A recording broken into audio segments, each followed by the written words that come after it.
Morning दोस्तों, आज आपका फिर से स्वागत है हमारे YouTube channel Rajnish competitive math में। आज हम फिर से लेकर आए हैं एक नए वीडियो के साथ, जिसमें आप देखेंगे समानुपात, जिसे प्रोपोर्शनल बोलते हैं। जो हम लोग पीछे वीडियो में देख रहे थे कि अनुपात के कई टॉपिक देखे, जिसमें पार्टनरशिप देखे, पार्टनरशिप एज वाले क्वेश्चन देखे, रुपया पैसा वाला क्वेश्चन देखा।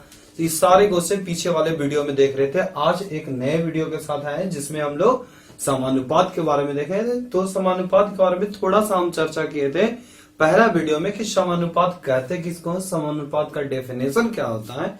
सारा बात हम पहला वीडियो में डिस्कस कर चुके हैं। फिर भी आज हम एक बार फिर से डिस्कस करेंगे कि समानुपात कहते किसको है। तो समानुपात कहते उसको है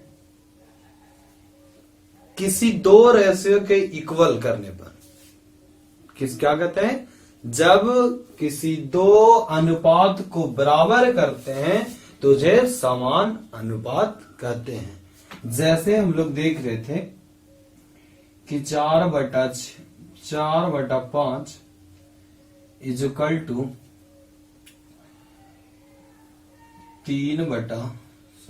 8/10।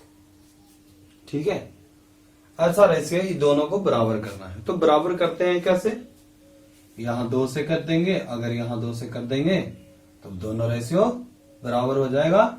यानी कि यहां पे भी 8/10 इज इक्वल टू 8।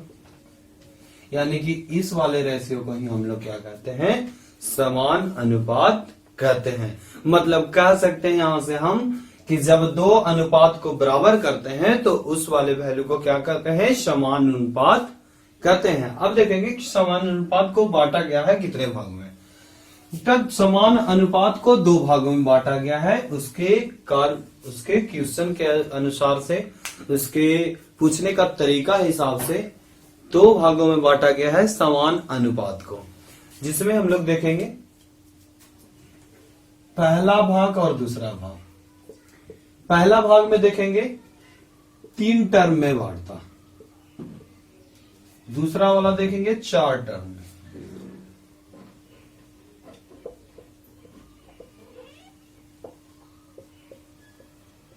मतलब पहला वाला जो है हमारा 3 पद में होगा और दूसरा वाला 4 पद में होगा। ये हमारे क्वेश्चन के अनुसार बांटते हैं ऐसे। प्रोपोर्शनल को कितने भागों बांटते हैं? 2 भागों में। किसके अनुसार? क्वेश्चन के अनुसार बांटते हैं। तो हम लोग यहां से अब देखते हैं कि कैसे कैसे होता है। तो इसमें मान के चलते हैं A, B और C 3 पद। इसमें A, B, C और D 4 पद। यानी कि यहां से कह सकते हैं कि A जो हमारा है वो प्रथम पद है, मतलब फर्स्ट टर्म है। B जो हमारा सेकंड टर्म है, यानी कि मिडिल टर्म कह सकते हैं या मध्य भाग भी कहते हैं। तीसरा नंबर है उसे हम कहते हैं थर्ड टर्म या अंतिम का। चौथा ये दूसरा वाला में फर्स्ट, सेकंड, थर्ड और फोर्थ। तो यहां से क्वेश्चन यही आता है कि कोई क्वेश्चन आता है जिसमें आपको बोलता है कि इस क्वेश्चन में मध्य का भाग क्या होगा, मध्य का पद क्या होगा, प्रथम पद क्या होगा, तृतीय पद क्या होगा, द्वितीय पद क्या होगा। ऐसा करके क्वेश्चन है। तो इसको अनुपात और समानुपात में कैसे सेट करते हैं वो चीज हम लोग एक बार सीखते हैं, फिर देखेंगे कि कैसे इस पर क्वेश्चन करते हैं हम लोग। तो इसको सेट कैसे करते हैं, क्योंकि हमारा चैप्टर चल रहा है क्या? समानुपात चल रहा है। मतलब समान अनुपात करना है हमको। ABC को करना है, ABC और D को करना है। तो करेंगे कैसे? तो हम लोग देख पा रहे हैं कि A/B भी लिख सकते हैं और यहां से B/C भी लिख सकते हैं। इसमें तो कोई दिक्कत नहीं। अगर A/B is equal to B/C कर देते हैं तब यह कैसा फॉर्म में बन जाता है, किस तरीका में बन जाता है? समान अनुपात में बन जाता है। उसी तरह से इस वाले चीज को भी हम लिख सकते हैं कि A/B और C/D। अब इसी चीज को इक्वल अगर कर दिए तब यह क्या बन गया? समान अनुपात बन गया। यानी कि यहां से हम कह सकते हैं कि A/B एक अलग अनुपात है और B/C एक अलग अनुपात है। जब दोनों को इक्वल किए तब बन गया कौन सा? समान अनुपात बन गया। अब उसी तरह से यहां से A/B और C/D, तो हम लोग समान अनुपात का डेफिनेशन क्या पढ़ रहे थे कि जब दो अनुपात को इक्वल करते हैं, क्या पढ़ रहे थे कि जब दो अनुपात को इक्वल करते हैं तो वह समान अनुपात बन जाता है। ये वही चीज यहां पे भी हम लोग कर रहे हैं, पहला अनुपात और दूसरा अनुपात, पहला अनुपात और दूसरा अनुपात। अब इसी चीज को और किस तरीका से लिख सकते हैं, जो देखें, क्योंकि हम लोग रेशियो में पीछे देख चुके हैं कि रेशियो को हम लोग बट्टा में यानी कि भागा के रूप में भी देख सकते हैं। भागा के रूप में कैसे देखते हैं? मीन्स जैसे हम लोग देख रहे थे कि रेशियो का मतलब बराबर भी होता है, यानी कि A/B भी लिख सकते हैं, इज इक्वल टू का साइन इज इक्वल टू दे देते हैं, B/C भी लिख सकते हैं। अब उसी तरह से इस वाले टर्म को कह सकते हैं A/B बराबर C/D। अब यही चीज से हम लोग कई फॉर्मूले निकाल पाते हैं जो कि कई किताब में दिया हुआ था, लेकिन मेन कॉन्सेप्ट अगर समझ में आ गया कि कहना क्या चाह रहा है और इसका बेसिक कॉन्सेप्ट क्या है, तो आप कोई भी क्वेश्चन को विदाउट फार्मूला विदाउट ट्रिक का आप सॉल्व कर पाएंगे। क्योंकि बेसिक कॉन्सेप्ट अगर क्लियर है कि समानुपात का डेफिनेशन क्या है, समानुपात का मतलब क्या है, समानुपात कहना क्या चाहता है, तो ये सारे चीज अगर आपको अच्छी तरह से क्लियर हो जाएगा तो आप कोई भी क्वेश्चन को विदाउट फॉर्मूला विदाउट ट्रिक के आप बना सकते हैं। अब जैसे हम लोग देखते हैं, जब हमें कॉन्फिडेंस से ये चीज मालूम हो गया तो यही चीज को कई किताब में आप फॉर्मुलेट करके लिख सकते हैं, मतलब फॉर्मूला के रूप में लिख सकते हैं कि ए का वैल्यू अगर निकालना है तो हमें तो ये मालूम है कि क्रॉस मल्टीप्लिकेशन करते हैं, मतलब तिरछा तिरछी गुना करते हैं, यानी कि यहां से करेंगे AC is equal to B², यानी कि अगर A का वैल्यू निकालना है तब B²/C, A का वैल्यू। अगर उसी तरह से B का वैल्यू निकालना है तब B² is equal to AC, यानी कि B is equal to √AC, ये आपका B का वैल्यू। अब उसी तरह से C का अगर वैल्यू निकालना है तब यहां से कह सकते हैं क्या, C is equal to B²/A, ये हमारा C का वैल्यू।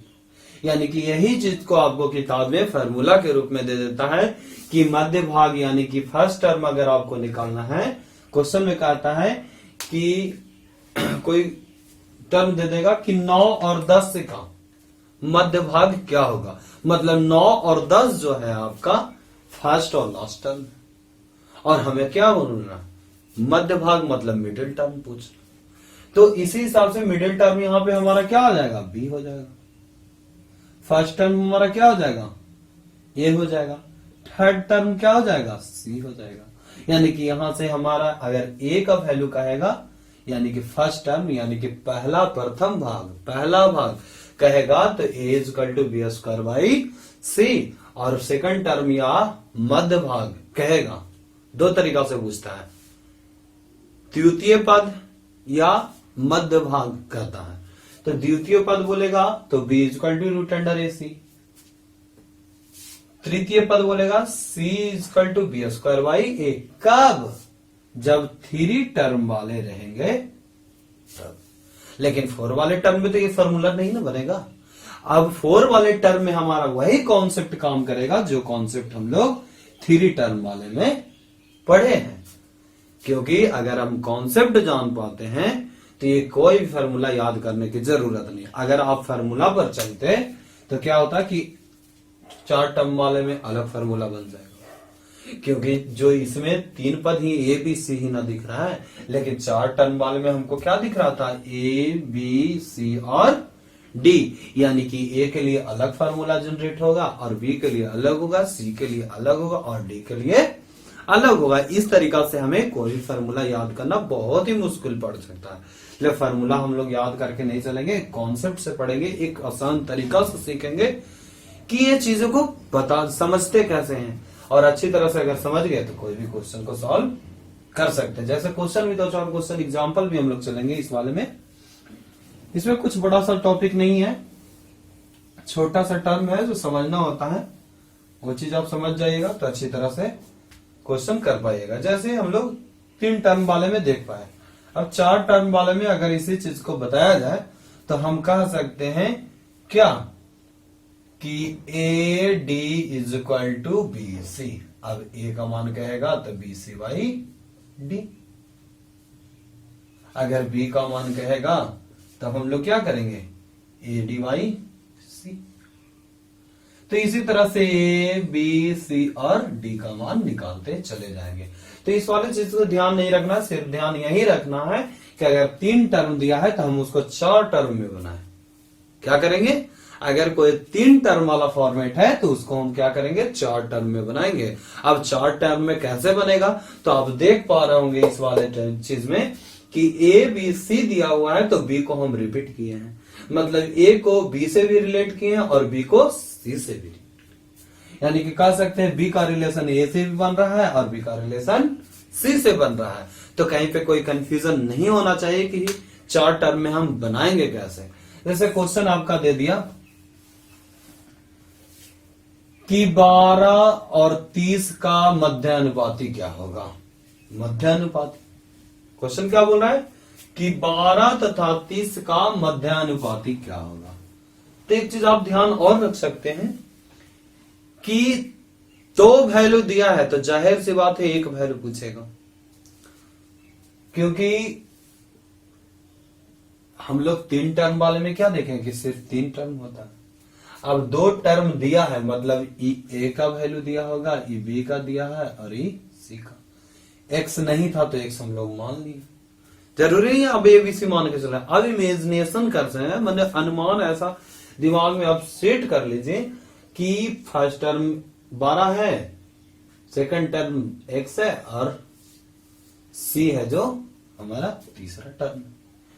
तो ये चीज कब क्रिएट हुआ, जब हमको क्वेश्चन में बोला कि 12 तथा 30 का मध्य अनुपाती क्या होगा। मध्य अनुपाती कहने का मतलब कि बीच का भाग, बीच का भाग कहने का मतलब है कि द्वितीय भाग। तो द्वितीय भाग कौन था, बी था। तो बी के जगह हम कुछ नहीं मालूम है तो कोई एक टर्म मान लिए, जैसे हम लेकर चले एक्स, अब कुछ भी मान सकते हैं। अब इस वाले चीज को हम लोग क्या करते हैं, हम अभी पहले ही फिर बताए कि सबसे पहले क्या करना है कि 3 टर्म वाले को हमको 4 टर्म में बनाना है। तो सबसे पहले क्या करेंगे, 12 बटा x is equal to x बटा 30। अब यहां से तो क्वेश्चन बहुत ही आसान है। अब आसान हो गया मतलब यहां से कह सकते हैं x square is equal to 12 into 30, यानी कि 12 तिहाई 36 मतलब 360 x square, x equal to root under 360। हम ऐसे एग्जैक्ट वैल्यू नहीं ले पाए जो रूट निकल सके। तो ये चीज हो गया आपका, यानी कि एक्स का वैल्यू निकालने। तो यही चीज हम लोग क्या देख पा रहे हैं कि तो यहाँ क्वेश्चन से कभी कभी पूछता है पहला पद क्या होगा। पहला पद पूछेगा तो दूसरा और तीसरा देगा, अगर दूसरा पद पूछेगा तो दूसरा पहला और तीसरा पद देगा, अगर तीसरा पद पूछेगा तो पहला और दूसरा देगा। यानी कि सीधा दिमाग में सेट करना है कि अगर तीसरा पद कह रहा है तो जाहिर सी बात है क्वेश्चन में जो भी वैल्यू दिया हुआ है वो पहला वाला हमारा फर्स्ट टर्म है और दूसरा वाला सेकंड टर्म। अगर बीच वाला टर्म पूछा है यानी कि पहला वाला फर्स्ट टर्म है और बाद वाला हमारा लास्ट टर्म है मतलब तीसरा। ये चीज आपको दिमाग में सेट करना है। जैसे क्वेश्चन अभी 2-4 को एग्जांपल देंगे, अब वही चीज इसमें देखेंगे। इस वाले 4 वाले टर्म में देखते हैं। 4 वाले टर्म में क्वेश्चन बोल दिया कि 4, 5, 6 का चतुर्थ भाग क्या है, चौथा भाग क्या है।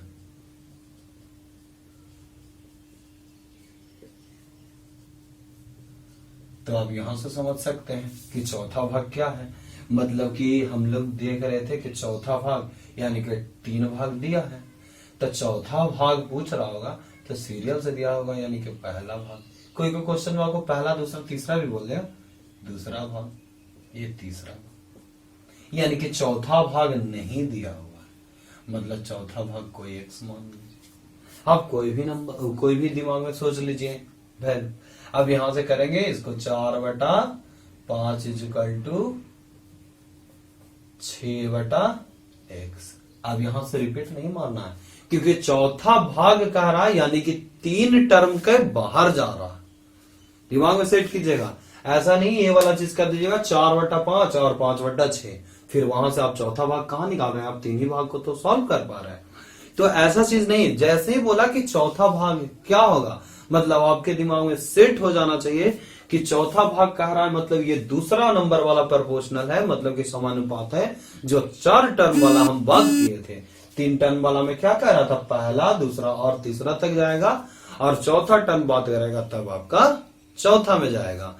यानी कि चौथा टर्म जैसे ही पूछेगा, यानी कि पहला दूसरा और तीसरा, यानी कि 3 का वैल्यू देगा और चौथा वैल्यू पूछेगा। और इस वाले में क्या देख रहे थे कि अगर कोई 1 का वैल्यू पूछेगा, मतलब 2 का भाग देगा, तो आप समझ पाइएगा कि ये कौन सा टर्म वाला है, 3 टर्म वाला है। और अगर 3 वैल्यू दिया है, चौथा वैल्यू पूछा है, तो समझ जाइएगा कि ये 4 टर्म वाला है। इसलिए समझने में कोई दिक्कत नहीं होना चाहिए कि 3 टर्म वाला प्रोपोर्शनल है कि 4 टर्म वाला। जैसे ही 3 वैल्यू दिया मतलब 4 टर्म वाला, जैसे ही 2 वैल्यू दिया मतलब 3 टर्म वाला। क्योंकि जाहिर सी बात है 3 टर्म में अगर तीनों टर्म दे देगा तो पूछेगा कौन सा भाग, और जाहिर सी बात है अगर 4 में चारों टर्म दे देगा तो पूछेगा। यानी कि 4 में से कोई एक ही चीज मिस होगा और बाकी चीज आपका दिया होगा। जैसे इस वाले क्वेश्चन में हम लोग सॉल्व करेंगे, x इक्वल टू निकल जाएगा 30/4, यानी कि 2, यानी कि x इक्वल टू 15/2। ये हमारा चौथा वाला भाग। तो अच्छी तरह से आप समझ पा रहे होंगे कि हमारा कहने का मेन मतलब क्या था। अब इसके बाद देखेंगे, इस पर 2-4 क्वेश्चन देख लेंगे। मेन थ्योरी समझ में आ जाना चाहिए। अगर नहीं समझ में आ रहा है तो और पीछे से रिपीट कर करके आप देख सकते हैं, क्योंकि अगर कॉन्सेप्ट अच्छी तरह से समझ पा रहे हैं तो ठीक है, नहीं समझ पा रहे तो बार बार समझने की कोशिश कीजिए, क्योंकि अच्छी तरह से समझ पाइएगा तभी अच्छी तरह से बना पाइएगा। अब इस वाले में क्वेश्चन हम लोग देखते हैं कि एग्जाम में कैसा कैसा क्वेश्चन आया हुआ है। 2-4 क्वेश्चन देखेंगे तो अच्छी तरह से ये चीज क्लियर हो पाएगा। ये बहुत बड़ा चैप्टर नहीं है, कभी कभी 2-4 क्वेश्चन कभी कभी आ जाता है, जिसके लिए गड़बड़ाने की जरूरत नहीं है। मेन चीज सीख जाइए, फिर अच्छी तरह से बना पाएगा। तो पहला नंबर क्वेश्चन है जो एग्जाम में आया हुआ है, 12 तथा 30 का तृतीया अनुपाती क्या है।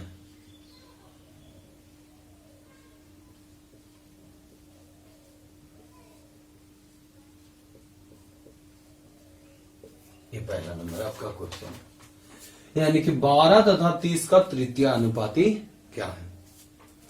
तो क्वेश्चन जब एग्जाम में आता है तो बनाने का 2 तरीका होता है, एक तो ऑप्शन से होता है, एक तो विदाउट ऑप्शन होता है। तो आप चाहे तो ऑप्शन से भी इसको आसानी तरीका से सॉल्व करते हैं, क्योंकि तृतीय अनुपाती क्वेश्चन के आंसर में यानी कि ऑप्शन में दिया हुआ होगा।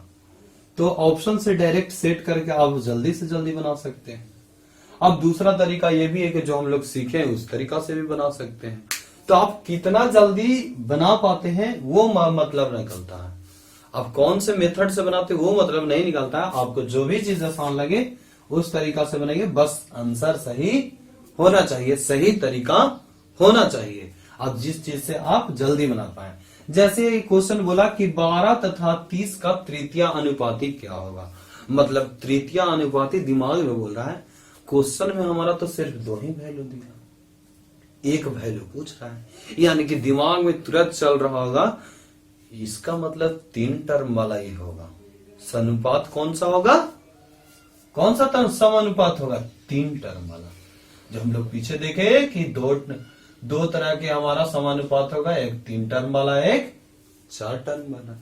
तो यहां से क्लियर हो गया कि सिर्फ 2 वैल्यू दिया है, मतलब कि 3 टर्म वाला होगा। यानी कि 3 टर्म वाला तीसरा वाला भाग पूछ रहा है, यानी कि फर्स्ट, सेकंड और थर्ड 3 टर्म होते हैं। फर्स्ट का वैल्यू दिया है 12, सेकंड का वैल्यू दिया है कितना 30, और तृतीय अनुपाती मतलब तीसरा भाग कर रहा, तो तीसरा भाग हम लोग क्या कर लेते हैं, क्या मान लिए x मान लिए। अब यहां से अच्छी तरह से आप क्या कर पा रहे हैं कि इसको 3 टर्म वाले को कहां कन्वर्ट करते हैं हम लोग, 4 टर्म वाले में कन्वर्ट करते हैं। अब देखिए 3 टर्म वाले को 4 टर्म में कैसे कन्वर्ट करेंगे, 12/30 इज इक्वल टू 30/x, यानी कि अब यहां से हम लोग कह सकते हैं क्या कि x is equal to 30 into 30 by 12, 3 से को 12, यहां हो गया 15 दूनी 30, यानी कि अब वहां हो गया क्या x का वैल्यू 70, ये हमारा आंसर।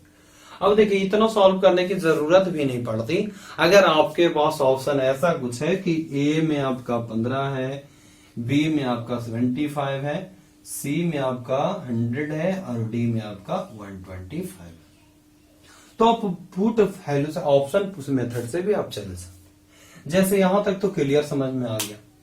अब हम यहां पे कौन सा वैल्यू रखें जो दोनों का इक्वल हो जाए, यानी कि ये होगा 12 तिहाई, सॉरी यहां से अगर कट करते हैं तो हमारा हो जाता है 3 से को 12 और 3 दहियों 30, यानी कि आखिर हम यहां पे क्या रखे वैल्यू, तो यहां पे आप देखिए ये चीज रख पाते होंगे कि 75 अगर रखते हैं तो हमारा आ जाता है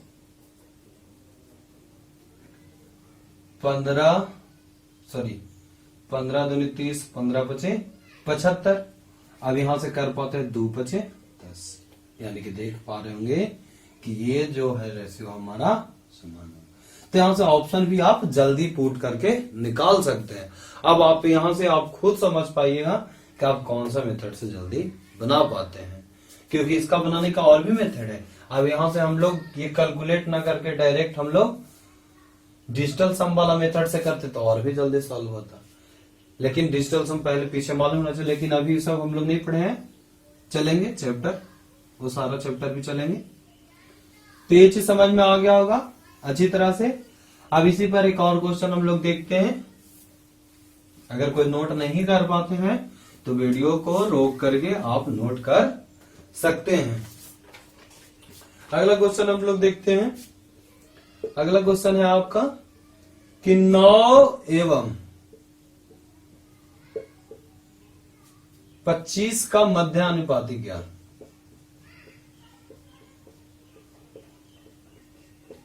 9 एवं 25 का मध्यानुपाती क्या है। अब ये है क्वेश्चन। अब ये क्वेश्चन है तो आप यहां से ये भी समझ पा रहे होंगे कि मध्यानुपाती मतलब अभी तक कौन सा टर्म वाला अनुपात है, 3 टर्म वाला। अब 3 टर्म वाला कैसे पता लगा, क्योंकि क्वेश्चन में हमारा सिर्फ 2 ही वैल्यू दिया हुआ है, यानी कि मध्यानुपाती पूछ रहा होगा, यानी कि फर्स्ट वाला दिया होगा आई, थर्ड वाला दिया होगा और बीच वाला पूछ रहा है, यानी कि फर्स्ट वाला 9 है, सेकंड वाला पूछ रहा है मतलब x, और थर्ड वाला हमारा दिया है 25। अब इसको 3 टर्म वाले में हमको क्या कन्वर्ट करना है, 4 वाले टर्म में, यानी कि 9/x is equal to x बटा 25, यही तरीका। अब यहां से कह सकते हैं x स्क्वायर क्रॉस मल्टीप्लिकेशन। अब यहां से करेंगे 25 इंटू 9, यानी कि x स्क्वायर इजकल टू 225, यानी कि x is equal to root under 225 is equal to 15, यानी कि x का वैल्यू जो आया 15 आया।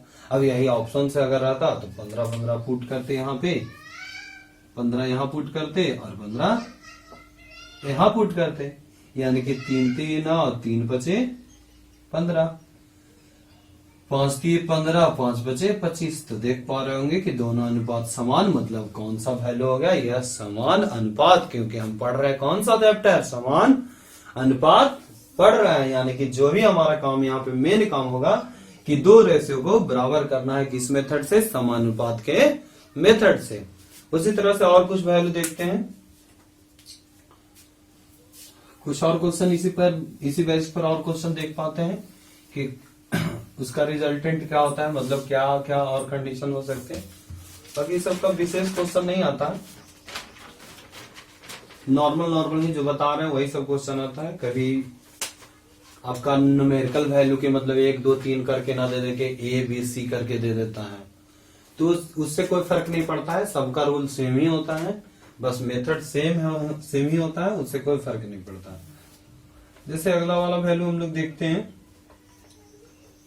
क्वेश्चन में दिया है कि 5:X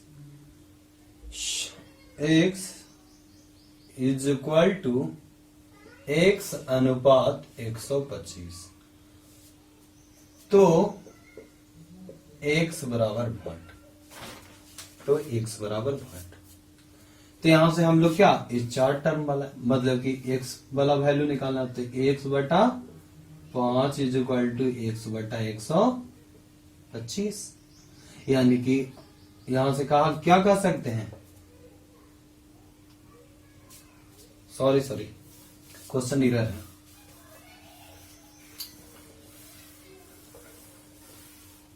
यहां से कह सकते हैं 5:X is equal to X/125। अब तो हमको निकालना है किसका वैल्यू, X बराबर भाट, यानी कि अब यहां से कहते हैं 5/X is equal to X/125, यानी कि अब यहां से क्वेश्चन हम कह सकते हैं कि X² is equal to 125 into 5, यानी कि X is equal to √125 into 5। 125 को 5 से मल्टीप्लाई करेंगे तो 125 और 25 यानी कि 625, यानी कि कितना आ जाएगा वैल्यू 25। और इसी पर और भी क्वेश्चन देख सकते हैं, ऐसे करके क्वेश्चन आता है। ये तीसरा वाला टाइप बताए, पहला दूसरा तीसरा वाला टाइप बताए, एक एक करके आप नोट करते जाइएगा ताकि आपको बाद में समझने में ज्यादा आसानी होगा। और क्वेश्चन नोट करने से ज्यादा ध्यान रखें कि इस बेस पर आप क्वेश्चन कहीं से भी उठा के बना कर देखिए, क्या ये चीज सेटिस्फाइड आप हो पा रहे हैं या नहीं हो पा रहे हैं। और नहीं हो पा रहे हैं, दिक्कत आ रही कि हाँ ये चीज नहीं समझ में आ रहा है, तो आप हमें कमेंट्स कर सकते हैं हमारे कमेंट्स बॉक्स में। और अगर अच्छा लगता है तो लाइक और शेयर भी करते रहिए। अगला वाला देखते हैं, क्वेश्चन है 75X समानुपात 5:8, तो X बराबर भाट, ये आपका क्वेश्चन है। तो एक चीज बताना भूल गए कि समानुपात का सिंबल ये भी होता है, जैसे अनुपात का सिंबल ये होता है,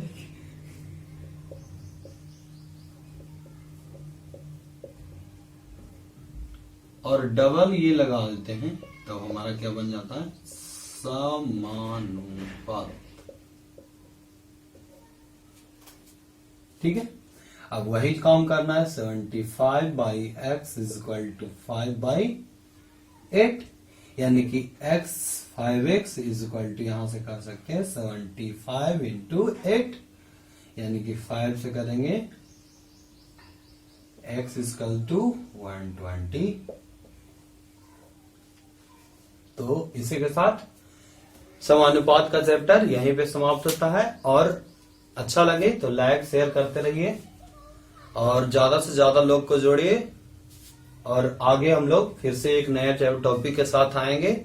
और इसी के साथ समानुपात वाला चैप्टर आपका यहीं पे समाप्त होता है, क्योंकि समानुपात में कोई बड़ा सा टॉपिक नहीं था, एक छोटा सा टॉपिक था जो समझाना था। 2-4 क्वेश्चन आपको बता दिया। अगर इसमें भी आपको कोई दिक्कत आ रही है तो आप कमेंट्स कीजिए, शेयर कीजिए, अधिक से अधिक लोग को जोड़िए ताकि वो भी जान